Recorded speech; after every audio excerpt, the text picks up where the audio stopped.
just reaching for a piece of you.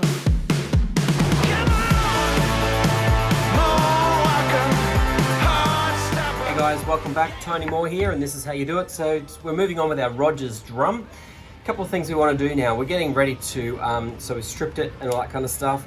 We're getting ready to stain it. So we'll be staining it with a product like this by Thies and Watson. You'll have your own in your own hardware store. This one's a black stain. But before we do that, I wanted to step you through a small, I guess a small technique we use in the cabinet industry with veneers and timbers. Now, a lot of the drums I've seen people restore online where they've taken off the wrapping or the drum covering, they've actually butchered the shell. So this is what we're going to use. We're going to steal your mum's iron or your wife's iron, don't tell her. We need a cloth that's clean, damp, so I've wringed the water out of it, so it's just damp.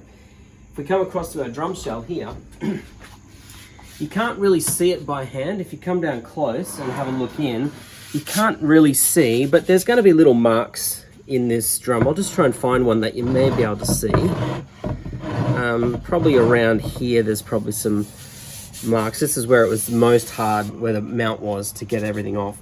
So this is what we do. We just get our cloth, our rag here, with the water on it, just fold it over a couple of times, drop it on there like that.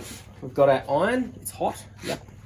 And we're literally just gonna move the iron across and let the steam lift out the timber. Now, if you've got a scratch in the veneer, what happens is the scratch actually, all the timber stands up and it is raised to the surface and there's no more scratch. Once we sand that off, it's all gone. If it's a gouge, that's a bit different, but this is just a very simple system. Been using it for hundreds of years. Not 100 years old, but we've been using it for a while. That's pretty much it over the whole drum. I'll then do a visual check and also a check with my hands just to make sure that there's no extra ones there.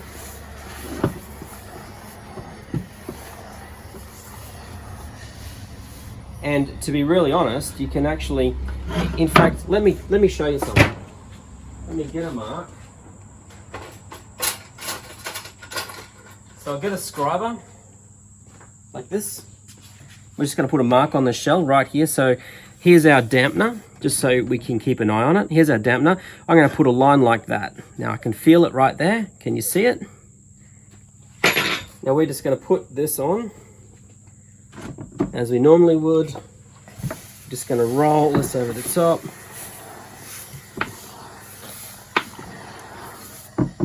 Just have a look. I'm just going to heat that off. And it will have lifted our scratch already up. In fact, I can actually feel that it's actually now raised up. And once I sand that off, it'll all be gone. So we'll come back and check on that, just so you know that I'm not making this stuff up. This is actually real stuff. Okay, so we just keep moving that around over the drum. I'm just doing the whole drum anyway, just for the sake of the demonstration, but really you only ever treat the area that you've got an issue with. So the whole process will take you about 5 minutes, if that. The heat of the iron, as in the temperature, doesn't really matter as long as it's got steam happening. Steam's all that's required. Okay, so that's enough of that. Rag can go to the side. I'm just going to use the iron now and just roll over like this, just to take any other moisture out that's on the top.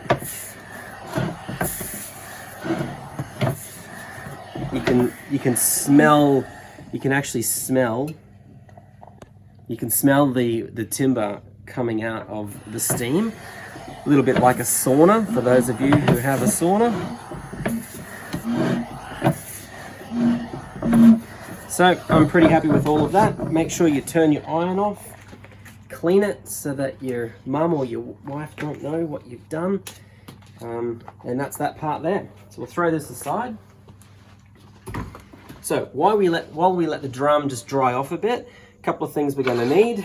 So we've got our sanding block. I'll do a hand sand of that drum once all the dampness is out of the drum. We'll sand that by hand, get it nice and smooth. We're going to use our stain. Now, instructions are on the back. I don't really use the instructions. Not sure why, I just don't.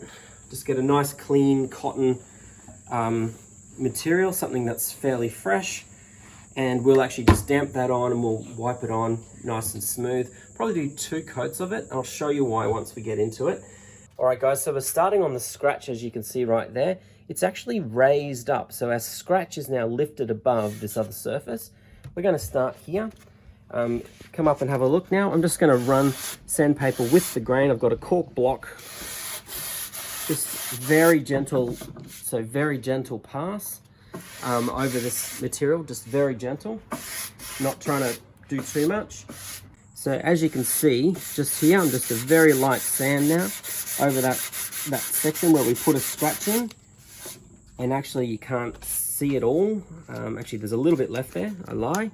Just a little bit there. Just give it a gentle rub. This sandpaper is 180 grit, but it is really, really dull. So there's almost nothing in it. It's really just sort of buffing more than sanding.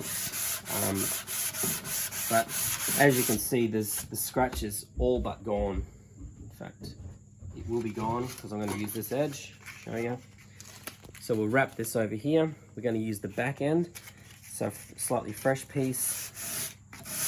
And I'm just moving it with the grain of the timber, backwards and forwards, particularly over any area where there was a raise. You'll actually see on this seam that's also raised up a little. But right there, it's our scratch is all gone, which is what we want. We'll pop our block back in. We'll just do the rest of the drum. We're going to go all the way around, and once I've got that sanded, I'll come over to the table, so I'll catch you in a second. Okay, so there we go. We've sanded that all the way around. It's come up nice and smooth. Just jump over here to the bench. Before we stain, we're going to actually blow the dust off. Now, if you don't have a blower, I'll just do half of it here.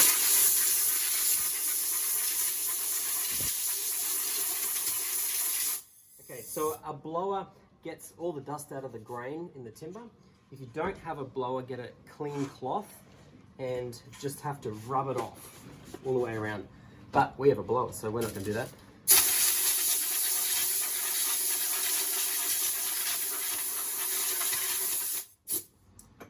All right, so now we've got our drum all ready to be stained.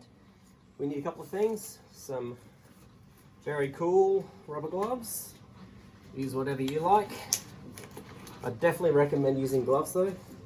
Otherwise you'll have black hands for about a week. Maybe get the next size of gloves up. All right, so we also need a cloth. I just chop off a little piece. I don't have too much, and I fold it up into a small pad shape, little square like that. We'll come back over here. I'll give my stain a bit of a shake. Make sure there's no sediment on the bottom. All happy with that.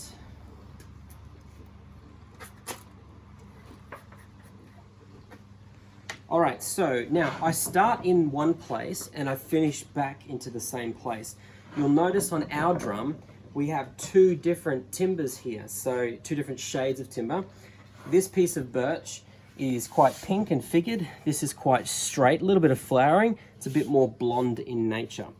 And let's see what happens. So once again, we've got our stain happening here. I'm gonna put it right down the middle so you can see if there's any difference. And it's actually not too bad, a little bit of a shading here. You'll see right there in the middle, on that little spot there, that's a little bit of glue that's been left between the 2 veneers that have come together.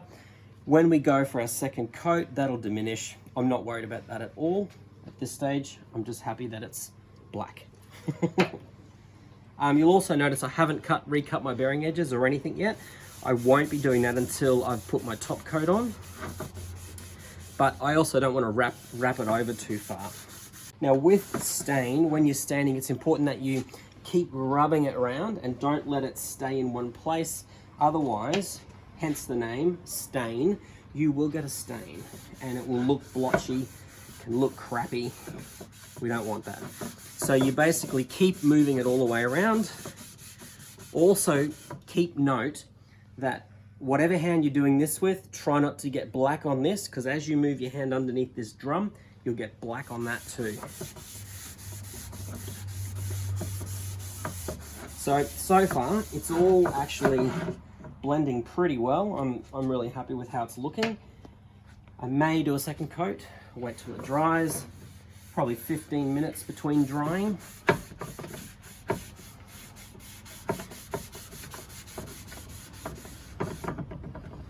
So it's coming up quite good. Just make sure you're constantly pushing. I always push around a drum so that this side that I have here is all clean. It's all good. As I'm looking in the reflection of the light to make sure that there's no I don't know, blemishes or anything that I need to be aware of. I'm not worried about blemishes that are around the lug positions or anything like that.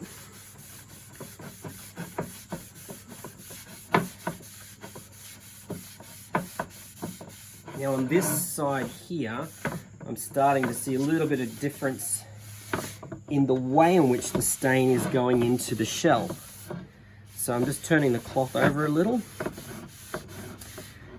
Now it seems to be quite smooth here for some reason, which can just be the end of the veneer that they used.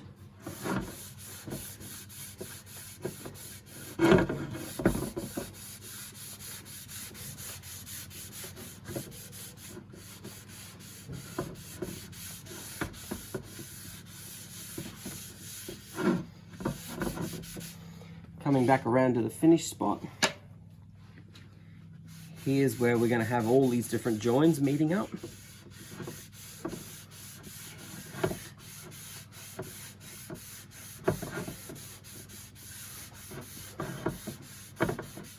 And so far they're not too bad. You can actually see slightly darker, slightly brownish just over here between these two panels. But when I do a second rub, I'll do something a bit more that's integrated. And that'll integrate the two. But first coat, pretty happy with all of that. Now I'm actually just going to go over it and rub through any bits that are left just to get rid of any debris using a random motion.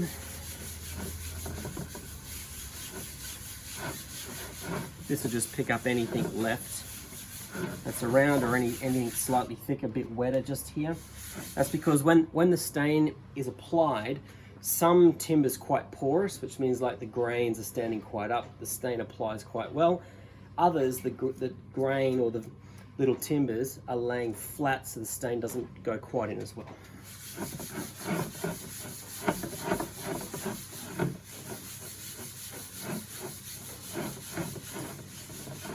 Okay, so that's our first time round. We'll leave that for about 15 minutes. I'll come back in a second. All right guys, so we're having a quick look here, just having a look over it. This is our first coat. So I'll come back to this little area right here. There's our dampener. This is where we had a scratch. I'm not sure which direction it was, but as you can see with stain, a stain will go into exactly where there's a line.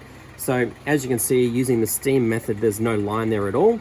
Where you will see there's a line is where the join is, and also where the glue overburden is, just here around the middle. There's a couple of spots like that, a few around here and another one here.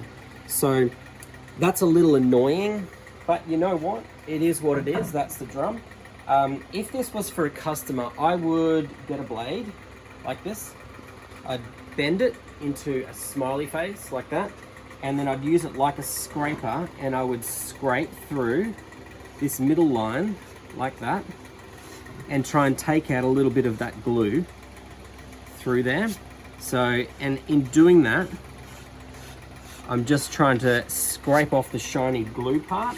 I then use a little bit of steel wool, just like this here, and we're just going to give it a light touch up with the steel wool, like so. Now the important thing with stain is that we don't leave anything on the drum. So we've got filings here right now, so we'll just grab our blower just quickly. Just make sure it's all off again. Now we're going to apply a second coat just because I can and I want to. So I'm going to invert my little cloth here. So we've got relatively a new surface. Again, just tip that upside down. I'm going to apply a little bit on that mark there first. When I do this final coat, I'll actually come back and do a little stripe just on that part alone, just to darken it. But as you can see already, that's coming up quite dark. By the time we get back around to the other side, it'll have lightened again just a little. The reason I'm doing a double stain is because when I put my top coat, which is just a hand-rubbed polyurethane, it'll actually lift a lot of the grain texture or color back out. So this way I get the depth that I want, and that it's clearly a black drum.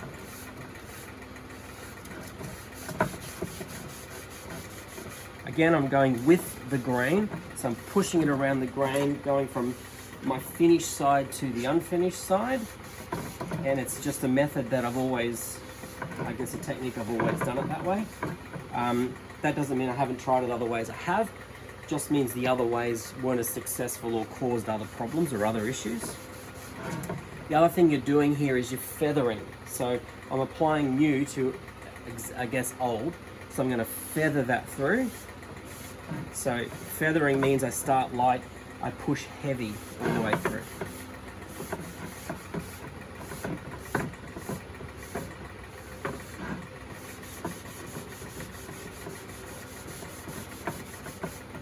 So these ROGERS kits come up really nice with this kind of finish on them.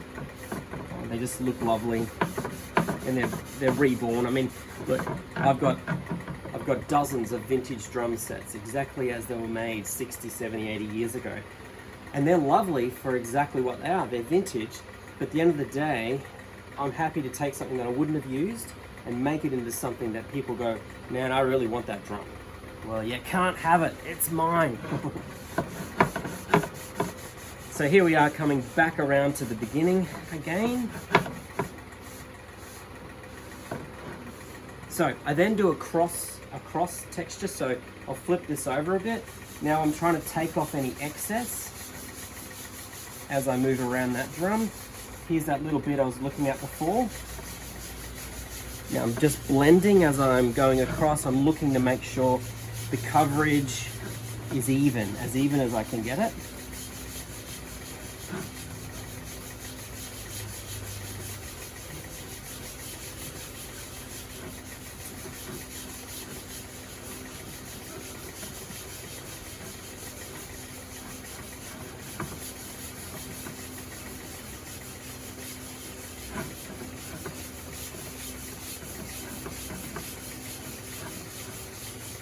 Okay, so that's fairly evenly spread. Just going to find a new location here, and I'll just do one final walk around on this whole drum just to get any marks going in that grain line around.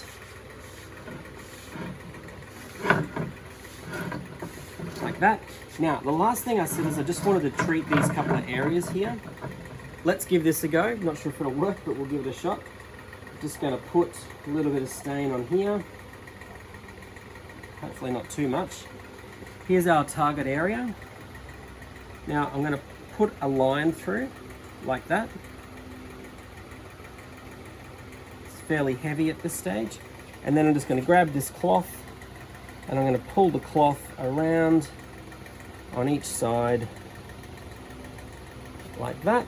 I'm just going to let that sit for a little bit, and then I'm going to come back to it while I do these others. There's a little bit just here.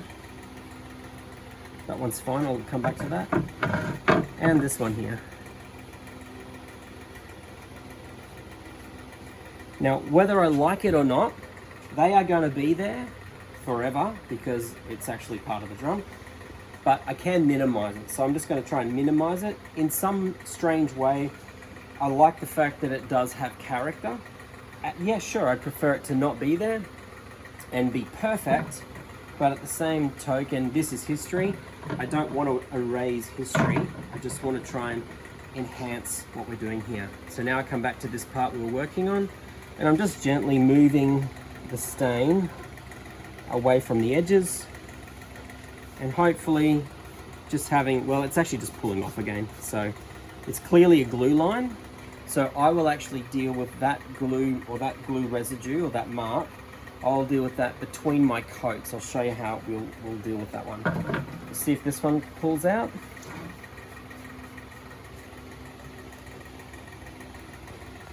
Okay, that one's, well, it's popping up again. It's not too bad. This will be a urea formaldehyde glue that they've used. So different glues, some won't actually take a stain. Some PVCs will take a stain, some other timber glues will take a stain. Urea formaldehyde, it sets a bit like glass almost. It's quite hard, and it creates a non-porous surface, so it's very hard for the stain to actually permeate it. So we'll deal with that in the next phase. Okay, so that's pretty much it for this section. We'll wait about 10-20 minutes. Let me check the tin.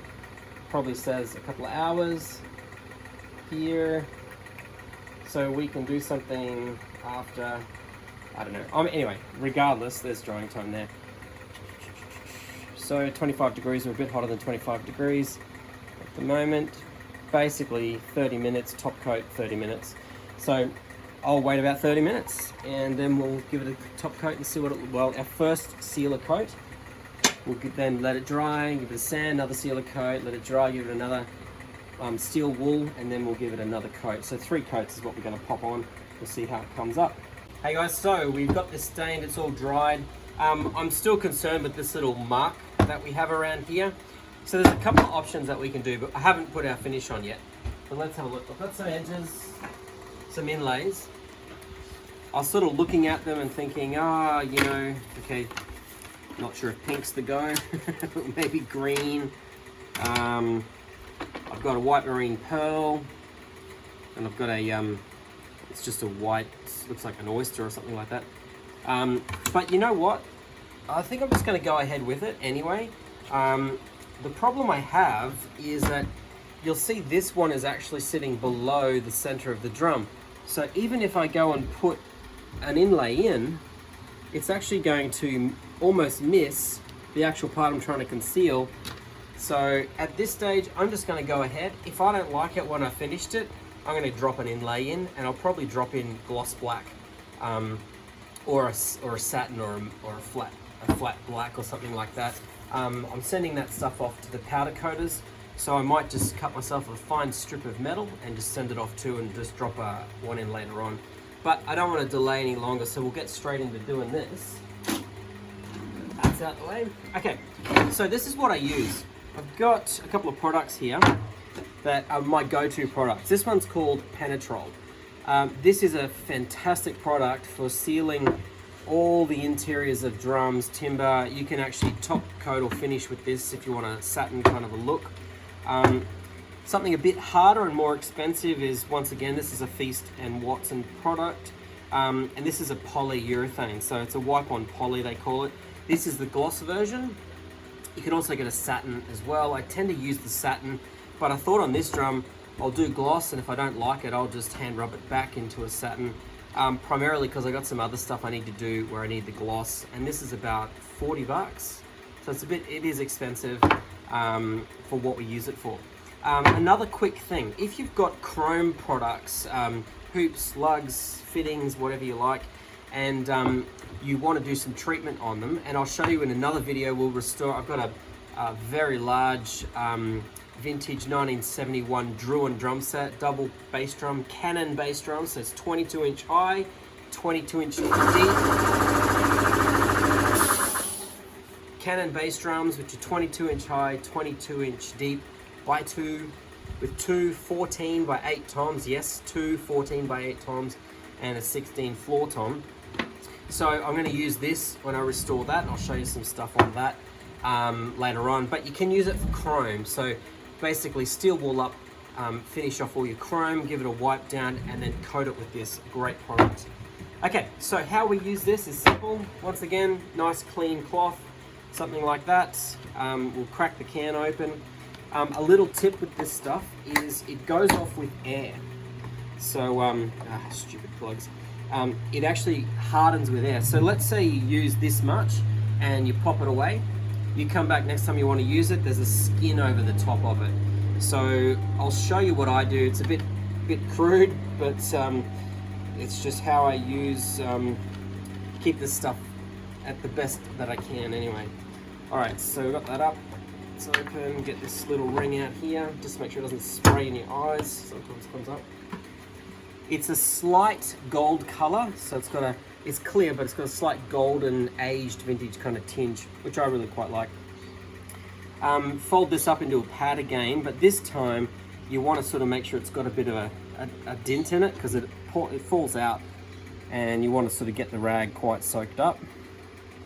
So you can see the golden kind of color to it right there. Now when I'm doing this kind of stuff, and maybe come around here, it's going to be easier if you just sort of hang in there maybe. When I'm doing this, I just like my hand resting underneath it so I can kind of feel the drum.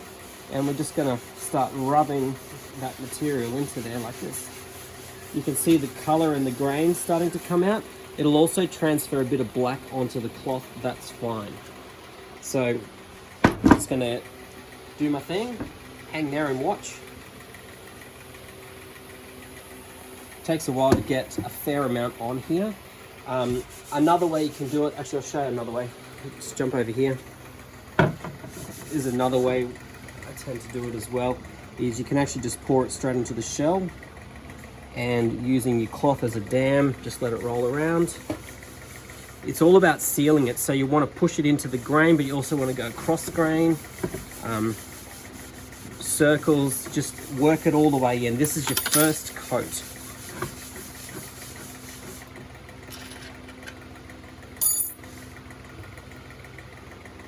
So you give it a good rub in, and that'll just help seal it all up nicely.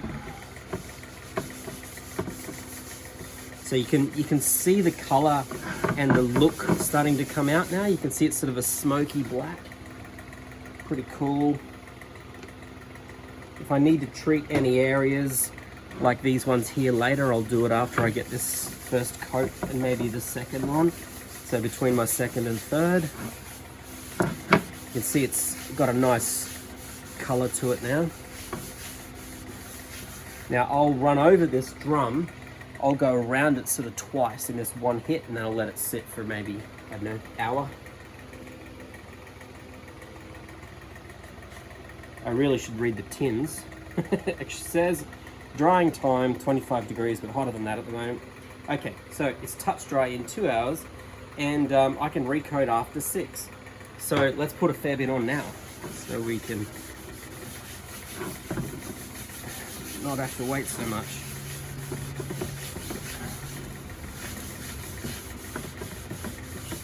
So as you see, we're coming back around. You see it's already absorbed back in there. So I will keep going around and around this drum until it's no longer absorbing back into that material. And that will be my sealer coat. So I also want to show you quickly that little area that we were looking at. Just got to find where it is. Oh, it's around on that side, so flip that over. So back here where we had our little scratch that we put in, here's our dampener. Scratch is in here somewhere. As you can see, there's no sign of a scratch at all. It's pretty much disappeared now. So this cloth's getting quite good now. It's fairly saturated. That's exactly what we want.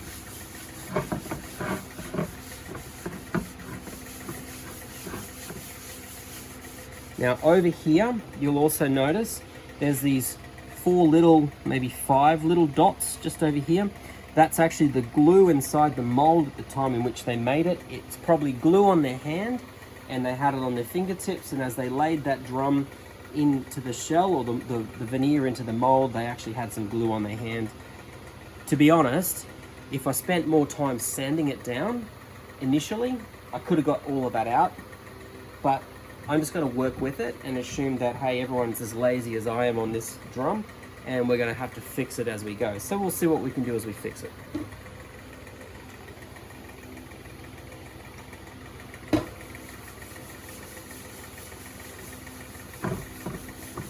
Anyway, lovely color, looks good. This poly is really sticky, so if you don't have gloves on right now, all your fingers will be sticking together and you'll be going, why didn't I put gloves on? And honestly, seriously, the temptation when you're doing drum stuff is you go, oh, I'm just going to give those hoops a real quick coat with that stuff. So you go to get the stuff and you go, oh, I won't put all the gloves on because there's so much mucking around, and you start doing the stuff, and next minute all your fingers are all glued up and you got to use thinners to get all the crap back off. So you can see we're back around again and it's still absorbing, so we're going to go for another round. Pour a bit more on. Now the reason I do so much on this first one is because I'm actually going to work the shell after this. So once this is dry, I'm going to do seal wool on the shell, and I really do not want to be rubbing off the stain. I'm also going to add a little bit of stain on top of blemishes and just treat them with a brush, a paintbrush, much like an artist maybe would overtouch a painting. We'll actually get a brush, we'll get a little bit of stain, we'll dilute it down so it's quite thin, and I'll actually paint some lines in to conceal it. So I need a really good base substrate that's well sealed in order for that to happen, which is why we're just going to keep whacking this on until it remains shiny after one turn.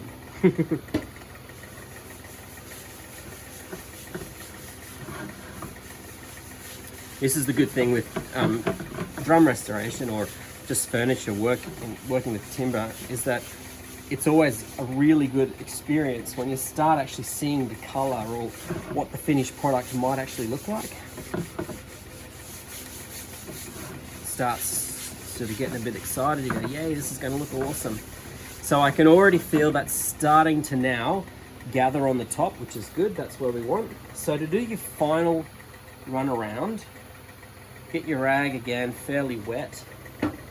Try to have no seams in it because seams leave lines. We're starting here, but I'm going to start on this join. We're just going to be pushing one sort of line around like that. The reason we're just doing this is just to keep all the grain the same. Get a little bit more back on there. And remember we're feathering, so trying not to put it on too heavy on this side, but we're pushing it forward as we go around.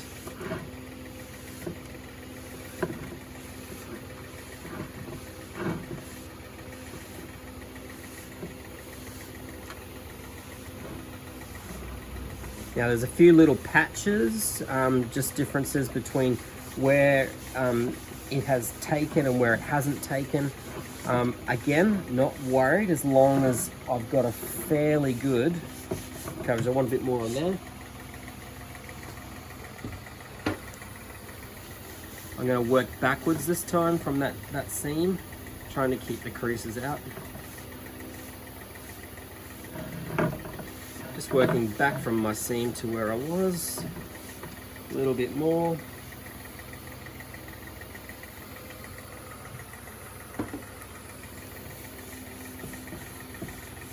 Okay, so that's all pretty good.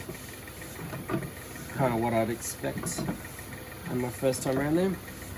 Okay, so we're just going to leave that sit now. With your rag here, I tend to use it again. So what I do is I just pop that in there. I grab my glove and I'm going to invert it like that. That'll actually keep the rag inside, so I can use it again. I'm going to pop that down there. Let me show you what I do with this. I'll just take this glove off. Alright, so I grab a couple of these. Now the idea is no oxygen, right? Oxygen will set this off. So I want to remove the oxygen. I just basically make it as wide as I can, and I'm actually going to squeeze the tin and compress the tin like so, and just all the way down like that. If you look the liquid in here, I'm just watching for when the liquid is coming right up to the top. So I'll step that in another line, squeeze it in a bit more. So now I'm getting close. I'm now just going to squeeze that so it's up near the top. and then put this back on nice and firm. Done. So the reason I do that is because if I take a couple of days to do this or a couple of weeks, I'm not gonna wreck a whole tin of stuff. We're back to our little ROGERS drum again. Now it's had a couple of primer coats, I guess, of our lovely poly wipe on, etc. So I just want to come back and show you how we're going to fix these couple of little blemishes that I saw through here while we're doing the process. So first of all, you can actually see the wood, the lacquer or the poly is actually coming up pretty good. One thing I've had to do is I had to go out and get myself some triple O steel wool. I was using single O because it was all I had, but to be honest, it's just too rough on this material. So if I'd recommend get yourself some triple O. Now what we're going to do is we're just going to do some touch-ups. I need a paintbrush, something like that. I'll need my stain, which is that. Some poly. We'll need a cup like this. I'll show you why. Sounds crazy, but it's just an easy way to use small amounts of stuff without wrecking containers. I just put some clear film over the top, just like that. Just push the middle in a little, create a little well. That's it. We're just going to put our liquid and stuff in there. I'm going to give this a quick sand with our steel wool. Make sure there's no rubbish in it. We've got a couple of marks here. I want to over touch and maybe one or two others. So first thing I'm going to do is just flat. Steel wool flat down. We're just going to give it a nice gentle rub this direction. Then we're going to come back doing circles. When you're doing your circles, so I'll just go straight over it quick. Only reason I'm going that direction now is just to make sure I get anything that is sticking in that direction. There's a couple of little marks here and there. That's one of the problems when you're using or working with a second-hand product or an older product. There's going to be stuff on it. If this was a fresh shell out of a mold, it'd be perfect, almost perfect to begin with. It saves a lot of mucking around later on, but it is what it is, I believe. Okay. So we're all pretty good that way.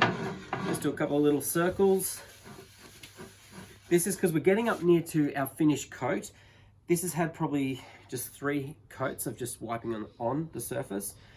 We've probably got about 1, I might do 2, depending on how the next one comes up.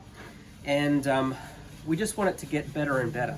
What the steel wool does is it takes off any high spots, just like sandpaper, except it doesn't leave too many scratches. They're fairly insignificant, they're fairly fine. So I'm just going to give this a quick rub. This drum's actually been sitting here for probably a week, I think, since I did anything on it. So it's picked up a little bit of dust and stuff that's been going on in here over that time, and some oversprays of other things we've been working on. But still, it will do exactly what we need it to do. It'll look amazing and it will sound fantastic. For those of you guys who already got ROGERS drums, they're very good drums, highly prized, very much loved by the ROGERS community, and I'm no different. I think they're great drums. Mind you, if you know how to tweak a drum, any drum will sound great. So that's what we're gonna do. Get this one sounding good.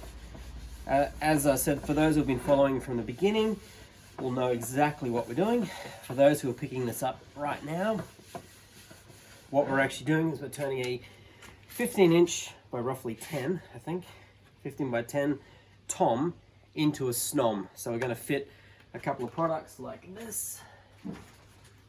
So ROGERS clock face, ROGERS butt, ROGERS snare frame, etc., etc. Now the reason that we're using all the ROGERS gear, because I don't want to cut a snare bed on this, because I still want it to sound good as a tom, a low tom. So the lower the frequency, the less forgiving a drum is as far as your bearing edge. Alright, almost back to the beginning. I've got a flat hand, fairly firm pressure. I'm wanting just to make sure I've got no other debris there. it's all actually pretty good. A few little spots and marks, that's actually the nail holes from our ROGERS tag, or one of. We'll get all that gear off to the down off to our powder coater. We should have it back in a week or so, and then we'll be able to show you the assembly, bearing edge cut, all that kind of stuff. Just gonna blow it.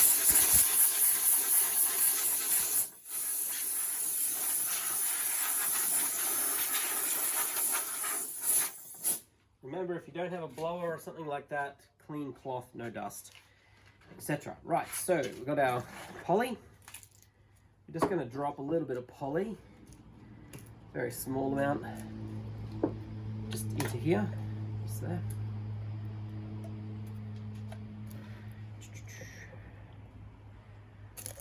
It's plenty. We'll let all of this dry for maybe an hour or so, and then we'll come back and pop a top coat on it.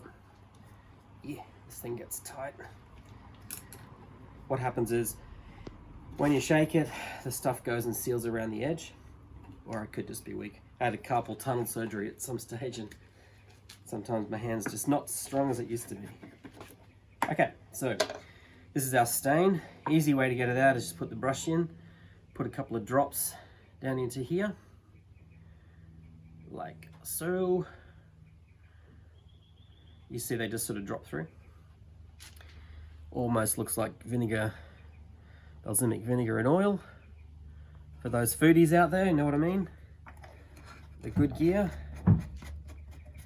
The reason I'm actually using the poly is because stain alone is not enough. It'll come off as soon as I do something else.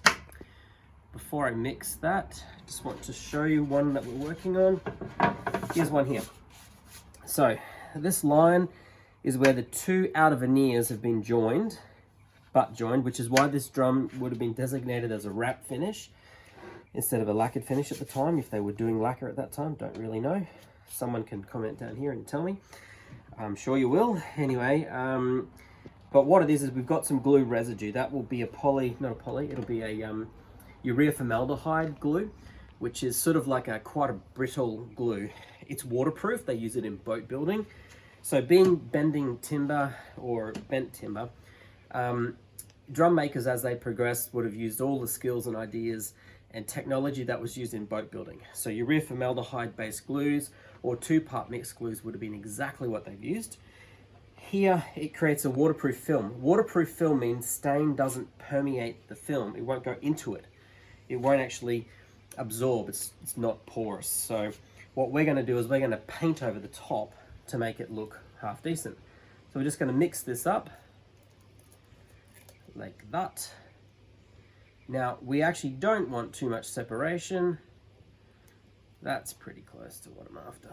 Before I begin, I'm just going to wipe that brush to make sure I don't get any hard stain. So if you come in nice and close here, you'll see what we're just going to do. We're just going to put a little bit of painted section. It will be shiny, and the reason it's shiny is actually because this has a poly in it and the other surface doesn't. So we're going to pick up a little bit of this. I will come back and wire brush this once it's dry. I'm over painting the area and following a grain line. You'll see a grain line through here. So, and that's partly to disguise what we do. Okay, that's that one. I'll put a little bit more of the stain up here, just on this line.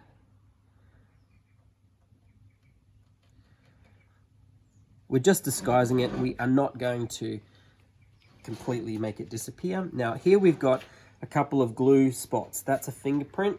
So when the guy, whoever or girl who was making this drum has come in and picked it up, they've obviously just put their fingers on it or somehow had glue on their hands which has gone on the shell. I didn't sand the drum enough. I should have really hit it hard. I was trying to do it quick, so my mistake. Once again, we're just going to paint here like so, and it's really just putting a bit of extra color. As I said, I'm not planning that it's gonna make it disappear completely. at this stage, I'm just happy for it to be minimized. There's a couple of blemishes here. Hopefully you can see that all right on the camera. As we move around, I'll touch up the next one, which is down there. Again, put some lines through it, trying to mimic the timber grain as we see it. A couple of little funny things there.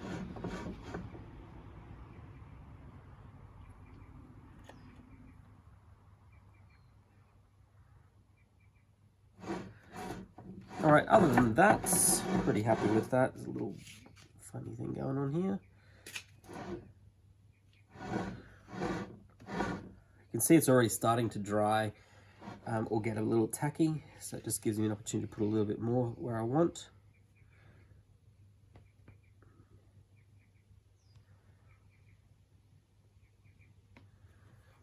And I'm just going to get a little bit more of the stain out of here. Hope you guys are all well wherever you are. I'm sure you're having a good time. We're in Australia, for those who don't know. The land with our own moat all the way around it, our own island. That's how we like to live. Hope you come down one day. Okay, so going a little bit darker than we would normally, I guess, want, and that's so that I can actually use either a fine grade sandpaper or our steel wool just to lightly take the top off as we go through. Now, the cool thing with this kind of stuff, right, is you can experiment at home. If it doesn't work out, because we've already sealed it, remember we've sealed, we've put 3 coats on. So here's our drum shell in here, and we've put coat 1, coat 2, coat 3. We've done a light sand on coat 3, and we're now painting on top of coat 3. If this sucks and you don't like it, or it's too much or too little, you can just lightly sand a little bit of this and just reduce it a fraction and then retouch again. As long as you don't sand all the way through, it's all good. So I, tell you guys, hey, experiment a little bit and see what you can and can't do. This whole channel that we got going here is all just about trying stuff that you can do at home. There are other ways to do this that are more professional and have better results at the end of the day. But you guys won't have the equipment, so there's no point even showing you how to do it. It only makes it more difficult. Yeah, they're all sort of just over touching what we've done. It is drying slowly. It's a bit cooler out here now, so we're not fighting the heat that we were in the other couple of days.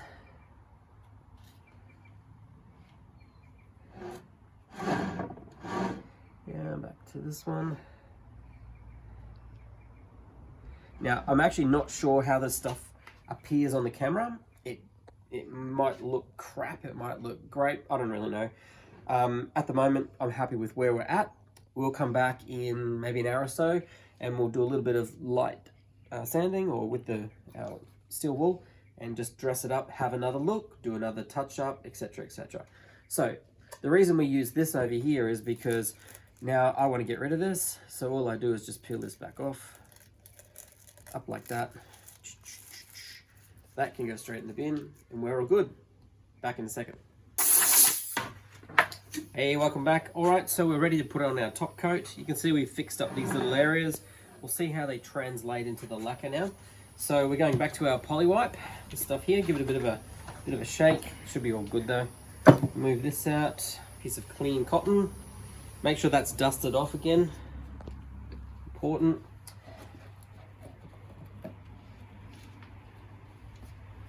Put a bit on here. I want a fair bit to sort of soak up into that rag. Now, when we go over these areas that we've already done, it probably will activate, so we want to make sure that we're not rubbing the stuff we've just put on back off again. All right, so here we go. We'll start back in this area here. As you can see, that's sort of fading in now once we put a coat on. And I will do 2 coats of this with a very light steel wool in between. And that's really just to protect it all from rubbing.